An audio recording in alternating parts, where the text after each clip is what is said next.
All right, hello and welcome everyone to the 2022 PI Conference. My name is Alyssa Creamer and I'm the Director of Community Services at IDF, and I will be your moderator for this educational event. This afternoon, Kendra Shaw will be presenting on the topic of family planning and PI. There will be time for questions at the end of the presentation, so please submit any questions you have for the presenter via the Q&A feature on our event platform. Deciding if and when to expand your family is a deeply personal choice, and this session will cover things to consider as a person with PI who may be thinking about having children.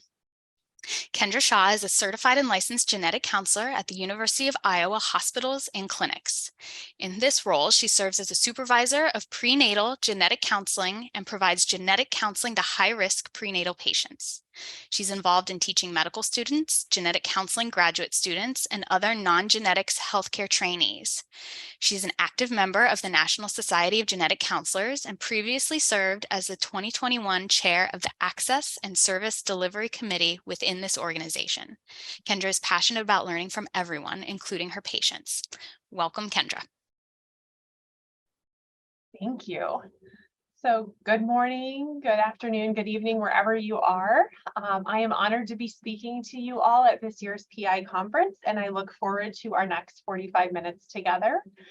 As Alyssa shared, to provide a little context to my presentation, I was asked to speak about factors to consider prior to expanding your family for those who are living with a PI or maybe a known carrier of a PI. So let's begin navigating your reproductive journey. I wanted to start by asking each of you to take a few moments to think about your own reproductive story. And you might be wondering, well, what is a reproductive story? That's not a term people use very often. This can be defined as the conscious and unconscious narrative of what we believe our children will be like and what we each will be like as parents. So we all have our own reproductive story because we were all children and we have all been parented. You likely imagine what behaviors you would copy of your own parents or which ones you would avoid altogether if you were a parent or are a parent. Take a few moments to think about how you imagined your family might look when you were younger. For example, did you always imagine that you would have a certain number of children? Or did you hope that your children would inherit certain traits of yours or perhaps not other traits? Just going to give you all a few moments to think about that.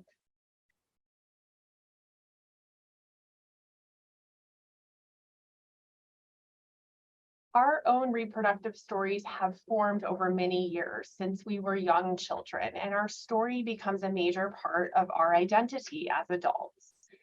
And as you think about your reproductive story, I think it's important to consider how it has been shaped by various factors in your life. So these may include social norms or your peer group and what they're doing and when they're having children or how they're building families. This might include your culture or your specific religion. This may include what you see in the media or how family planning is discussed in the news.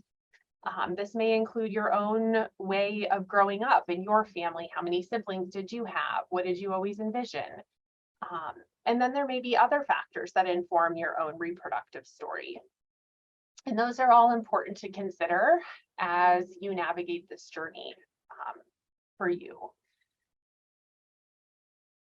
I think it's also important to recognize that for those of you who have had a child with a PI or who have found out that you're a carrier of a PI, that there may be some loss of the reproductive story that you imagined or the way that you thought that your family might unfold. This means that you might have had to give up a part of your life that you envisioned for yourself or maybe for your child. And this does not discount the deep love and care that you feel for your child, but it is important to acknowledge the loss that can come with receiving a medical diagnosis in someone that you love deeply. You may be facing certain obstacles kind of along your journey. So for example, some families face financial obstacles or lack of support from people that they thought they could count on, or maybe even access to medical care. Others might have experienced physical loss along this journey, perhaps the heartbreak of a pregnancy loss or the death of a child or relative. Over time, relationships can change with friends and family. And those can be significant losses if they change in ways that you weren't hoping for. And for those who are living with PI or who are a partner of somebody living with PI, your own reproductive story may be shifting as you consider what the future holds.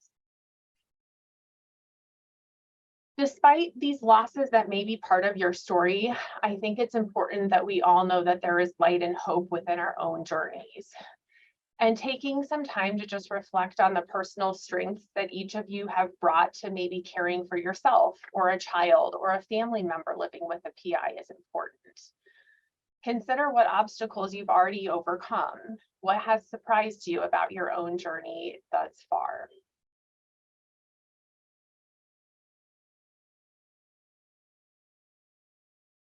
As you consider building your family, there are many paths that you can choose to travel down. And each path may have obstacles, there may be twists and turns, but you are all equipped to navigate any path that you choose. You may be wondering, how can this person, Kendra, be so sure? She doesn't know me, she's never met me. How does she know that I can make the right decision or know which path I should go down? I think we all have to recognize that we are experts in our own lives. Your own experiences in life, your own personal values and beliefs, your family history, among many other factors, will inform which path feels like yours to travel down. And I've put on the map here just various paths that we're going to talk a little about today in more detail.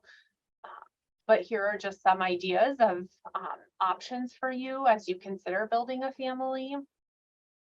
And as we think through these options, there are some questions that I would encourage you to either kind of keep in your mind or even write down right now that may help you, not even just today, but in the future as you have these conversations and kind of think through your options.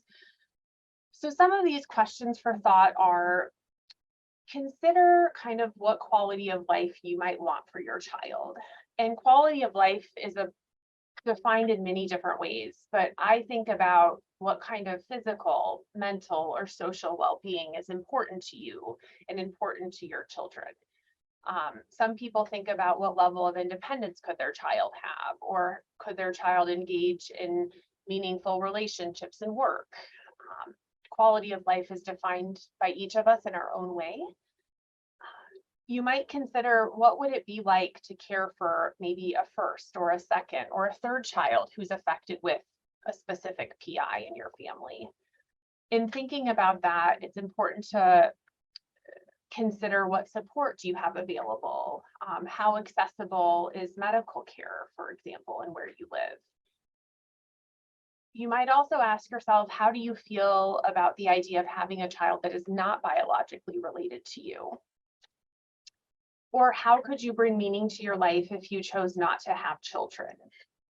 And in thinking about these really big questions, I think it's important to not only think about the here and now, but also to imagine yourself 10 years from now and how you might feel, going down any one of these paths if you looked back on your life. So I'll give you a minute just if anyone wants to write those down or just kind of make a mental note of things to think about as we talk through these paths.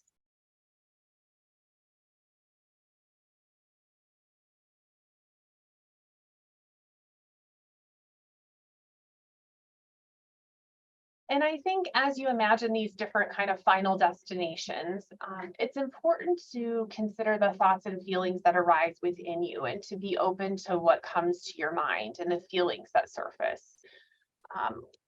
Thinking about these different options, you may feel certain loss, and naming that loss when you consider it an option is important, because for many people, these different paths may not fit with your original reproductive story or what you always imagined.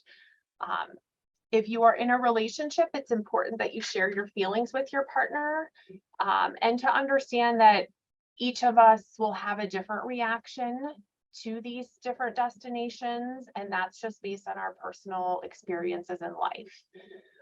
Ultimately, the path that you choose to walk down should be a shared decision with your partner if you're in a relationship. And while sometimes in my experience, one person may say, I want to leave that decision to my wife or my husband or my partner, this can really lead to some misunderstanding and resentment long term. So being vulnerable and open to sharing your feelings with your significant other is really critical as you think through these different options. So we are going to talk first, and these are in no particular order, but we're going to first talk a little about the option of just natural conception and thinking about what that would mean and kind of what to consider.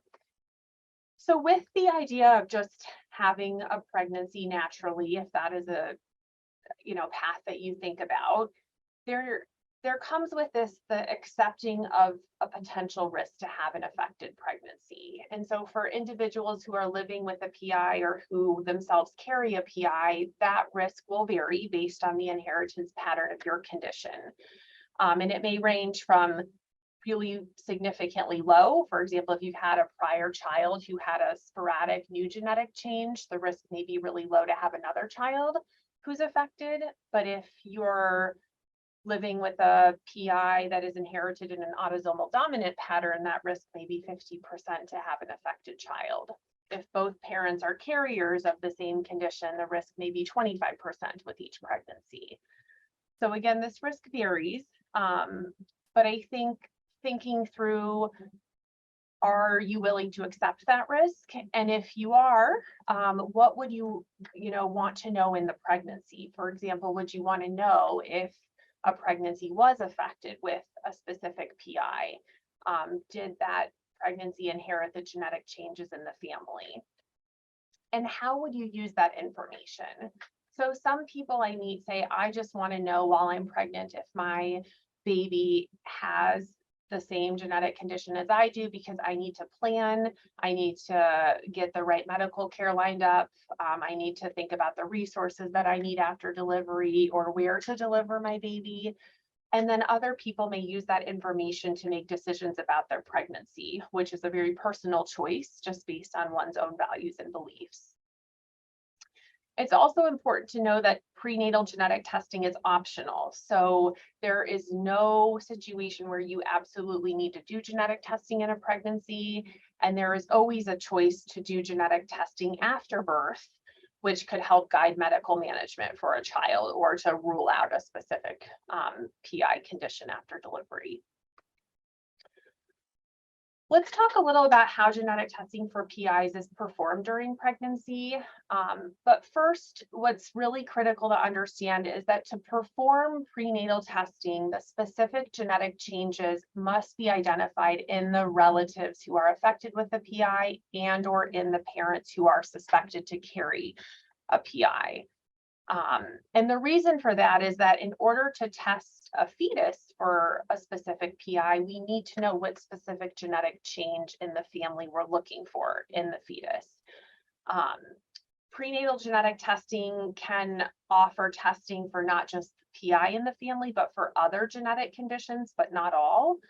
And there are two procedures that I'll talk through on the next slides that can get us this information about whether or not a fetus inherited a specific PI or perhaps is affected with any other genetic condition that's available to test for prenatally. Test results take about 2 to 4 weeks during pregnancy to get the information back. And the results are considered as close to 100% accurate as we can get scientifically. I also wanted to mention that some people maybe who have had friends that are pregnant or who themselves have been pregnant might know that there are blood tests that are offered to some pregnant women that can test for certain genetic conditions, but there is no blood test currently available on a pregnant person that can diagnose a fetus with a PI. So the two procedures I'm going to describe are the only way to get definitive information about whether a pregnancy is affected or not. The first procedure that I'm going to talk about is called a chorionic villus sampling, or a CVS procedure. And this procedure is usually performed between 10 and 14 weeks in pregnancy. And it's performed, as this image shows, by inserting a needle either through the abdomen or sometimes through the cervix into the uterus and into the placenta. So the placenta is the organ that kind of provides nutrients to the baby, and the placenta is genetically the same as the baby. And so if we take a small sample of cells in the placenta, we can do genetic testing on that specific sample of cells. This procedure is associated with some complications, including bleeding, infection, or even a risk for pregnancy loss. That risk is typically quoted to be about 1 in every 455 procedures, so a less than 1% risk, but that number may vary by medical institution. So I would encourage anyone to speak to their own provider about the risks that they quote. The second procedure, which can test pregnancy for a specific PI, is called an amniocentesis. And this is a more familiar procedure to many. It also goes by the name amnio. And this procedure is typically performed anytime after 16 weeks in a pregnancy.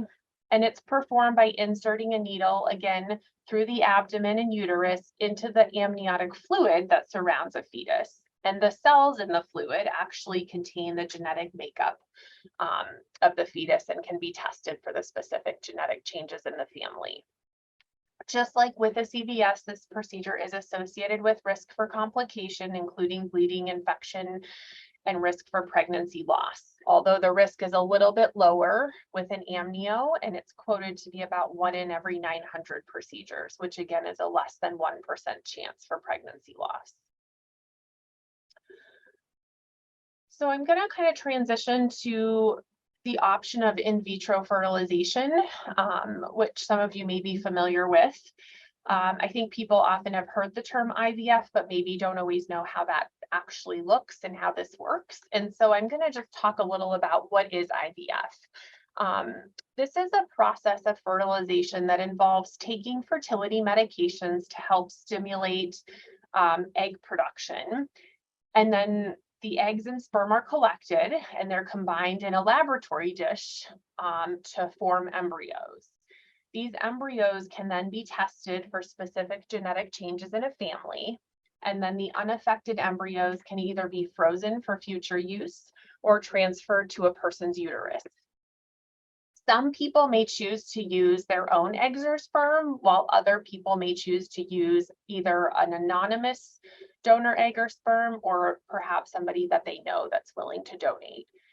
In addition, there's also an option to use embryos that have been donated by other couples. Using donor eggs or sperm or embryos is an option for people who may want to avoid passing on a specific genetic condition to future children. If a person or couple opts to use their own eggs or sperm and know that there's a risk of passing on a genetic change, then genetic testing can be performed on embryos, as I kind of laid out, to test for the specific PI in the family. And this testing it has a very long name. I didn't put it on the screen. I'm going to shorten it to PGTM, but it stands for pre-implantation genetic testing for monogenic diseases. And essentially, it's a test that can be done on a small number of cells from an embryo that would test for the specific genetic changes that have already been identified in the affected relative and or carrier parent. So just like with CVS and amniocentesis, we must know the specific genetic changes in the family to be able to offer this test. And sometimes when we're testing embryos, in order to develop the appropriate test, we have to get DNA samples from other relatives to help with this testing, which is just a little bit more complicated. Overall, genetic testing on embryos for a specific PI is considered about 98% accurate, but there are unfortunately a small chance of a false negative or a false positive result. So for families who opt to do genetic testing on embryos, they all have the option of either a CVS or amniocentesis during pregnancy to confirm the results. So next I want to switch to another path for families to consider, which is adoption. Many people are surprised to learn that each year in the United States alone, approximately 135 children are adopted. So this is a path that many families opt for. And there are lots of adoption agencies. Some are specific to international adoption, some are specific to domestic adoption, and some are designed to help with adoption of children who are in the foster care system. It's not uncommon for people who think about this option to worry about their ability to love an adopted child or to feel concerned about how their family or others might treat this child. But I think what's critical is to understand that a lot of research has been done about how do parents and children build bonds and build attachment. And the research shows that having a physical prenatal bond, for example, being pregnant with a child or sharing DNA, so having a biological relationship, is not essential to a healthy parent-child attachment. But really what we know is attachment forms from loving and caring and nurturing a child, and that comes with day-to-day cares and not so much our shared DNA or the prenatal bonding experience that some people are concerned that they would miss out on with this route. The other option that I wanted to talk a little about is considering opting for a life without children or deciding not to have additional children. And for many, deciding to remain child-free or not build their family as they once imagined is a significant loss of their original reproductive story that they had in their minds growing up or even when they were adults. So with this path really comes the importance of developing an identity other than that of a parent, or accepting your identity as a mother or father of, X number of children that you already might have. Over time and with activities that bring joy and fulfillment, people who choose this path are really able to move from, the grief and the loss of their original story to acceptance. And there are lots of meaningful activities people who choose not to, have children have found really fulfilling in their life. And I just put a few of these ideas on the screen. Finding support of others who have traveled down this path can be really helpful. And I think the other thing that's worth noting is that it's understandable that people make decisions, and whatever decision and whatever path that feels right at the time that the decision is made, ultimately there may be some thoughts that go through people's minds as they experience life. There may be events that trigger people to think, oh, was this really like the right decision? Or have some doubts about, did I pick the right path? But no matter what path you choose, there's always going to be feelings of doubt, or was this right for me? And I think taking time to kind of think through all of these options initially and talking about them with people that you trust and love or your significant other can really help you in the future remind yourself, why did we ultimately decide on the path that we chose? And being able to reflect on that can be very helpful when those doubts might arise. So as you kind of think about the paths that we've sort of talked through, while I am a genetic counselor and this is a short time we get together, I think it's really important that you all know that, appointments with genetic counselors to talk through these options are common. Our training includes both genetics knowledge and counseling skills to help people make informed decisions based on their values and beliefs and their life experiences. So genetic counselors could help if, just talking through these options would be helpful in the future. If a family knows that they might want to do genetic testing in a pregnancy or genetic testing on embryos, but the specific genetic change hasn't been identified in them, genetic counselors can help coordinate that testing. Genetic counselors also meet with families who are currently pregnant to discuss and coordinate genetic testing through CVS or amniocentesis, or to just talk through people's worries or fears, or what would the plan be after delivery if testing isn't done on their baby during the pregnancy. There is a lot of information about genetic counseling and what kind of to expect during an appointment on the website that I put here on the screen. It's just www.aboutgeneticcounselors.org. But for those of you who maybe haven't ever seen a genetic counselor or know someone who's seen one, I just wanted to briefly summarize what kind of happens during our appointments, because that can sometimes ease people's fears about going and not knowing what to expect. And so typically for families that I meet with, I talk through their family history and collect information about, do they have anyone in their family who's affected or known to be a carrier, and what was that experience? What has that experience been like? We provide a specific risk assessment to say, well, based on what we see in your family and what we know about the specific PI, how is this inherited and what would the risk be to have a child that's affected? We review genetic testing options and the types of results that can come back, and coordinate testing. Through that process, we assess people's personal values and beliefs, again, their past experiences with PIs or other conditions in their family, what they're most worried about, what they're most excited about in the idea of building their family. We facilitate decision-making about genetic testing. I meet with families and they ultimately say, I don't want testing, this just isn't for me, and that's okay. Our job is never to push genetic testing on a family or to make people feel that there's one route they have to go down, but instead to help hear what's important to them and facilitate a plan that makes sense to the family in front of us. If you're interested in how do you find a genetic counselor, you could ask your primary care provider, or if you have a geneticist, ask the geneticist or another healthcare provider. But you can also find genetic counselors that are located in the United States and Canada through this website, findageneticcounselor.nsgc.org.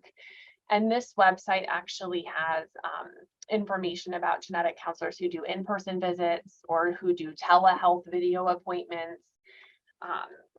People may be wondering, like, do I need a referral? How would that work? You can often self-refer, but sometimes insurance will be less problematic if you have a referral from your OB gynecologist or from a primary care provider or other healthcare provider. Typically, insurance covers genetic counseling appointments, but if you're interested in knowing more about that, you could contact your own insurer to ask. There's often an option of self-pay or financial aid at different hospitals if for some reason insurance may not cover the appointment. But I would encourage all of you to think about just that option, to have a longer conversation as you have time to think through kind of, again, your own reproductive story, what's important to you to consider, kind of what your questions and concerns are, and again, just to have space to process the options, you know, with your partner or other trusted people that you maybe want to bring to the visit. So I wanted to end this presentation with a quote that I think is really applicable to all of our lives, which is that we must be willing to let go of the life we planned so as to accept the one that is waiting for us. And I thank you all for joining this talk today, and I welcome any questions or comments that you have.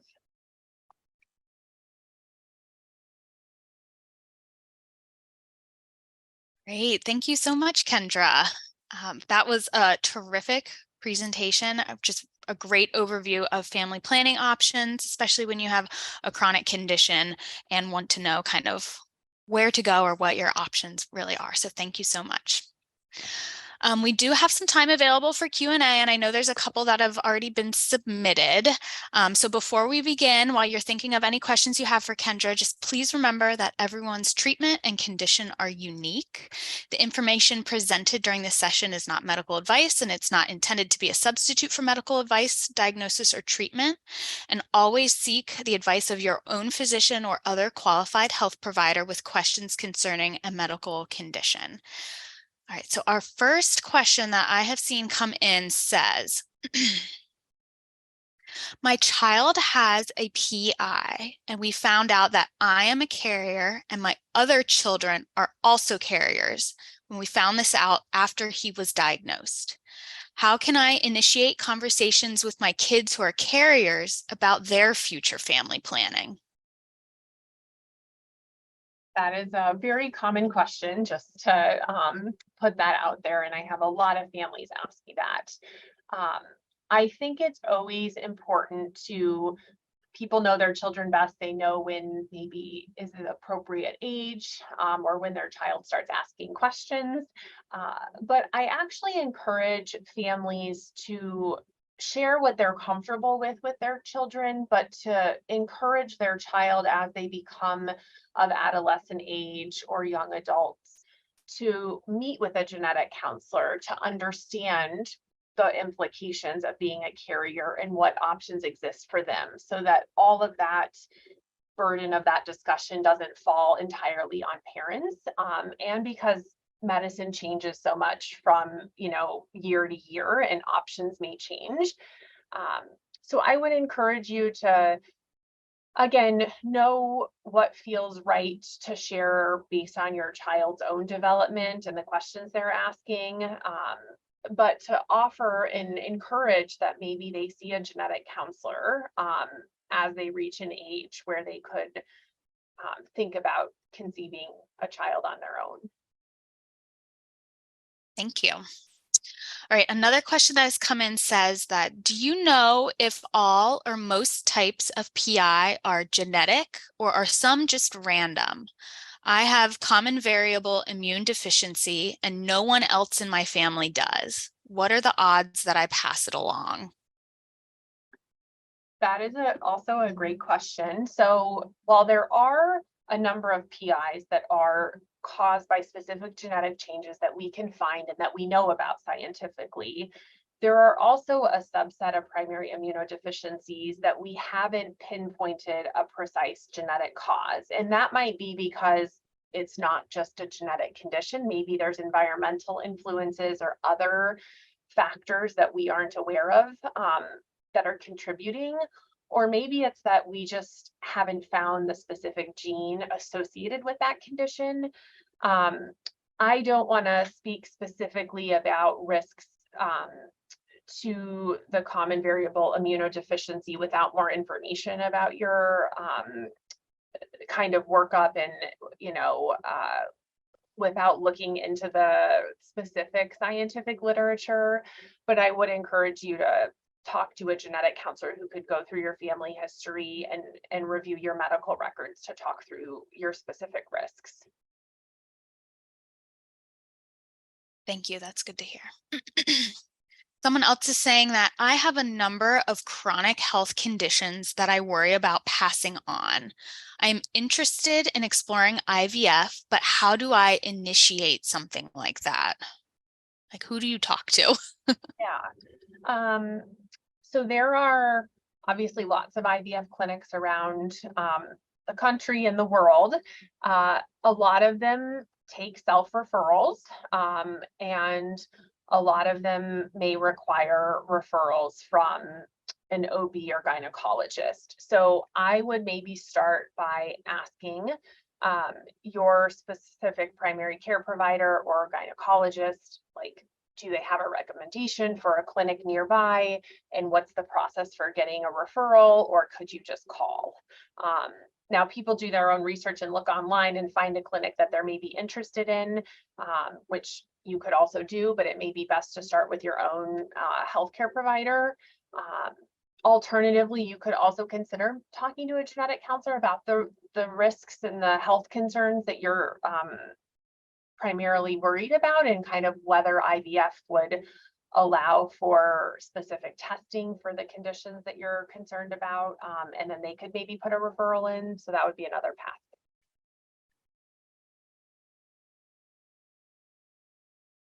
Thank you. Someone is saying that they don't have a question, but thank you for reminding us that adoption is a wonderful option. I agree with that. All right, let's see. One more question that's coming in. Someone's talking about the genetic testing that they can order online to their home, similar to in vitro testing. Does that help them know anything about family planning, or is it best to review something like that with a counselor? Yeah, I would encourage an appointment with a genetic counselor or a medical geneticist. And the reason is that there are lots of genetic tests that are marketed directly to all of us in the world. And those tests can have limitations. They may not be the same test that a medical provider would order. And I wouldn't want someone to spend money getting a test that isn't giving them the information that they need, or maybe the interpretation of the results could become very confusing Mhm. without a specific specialist involved. So Mhm. yeah, I would encourage an appointment with a genetic counselor or geneticist to discuss. Awesome. Thank you. All right, that is currently all the questions that I see coming in. I'm going to give it another minute or so in case anyone has any final thoughts or things that are popping into their mind right now.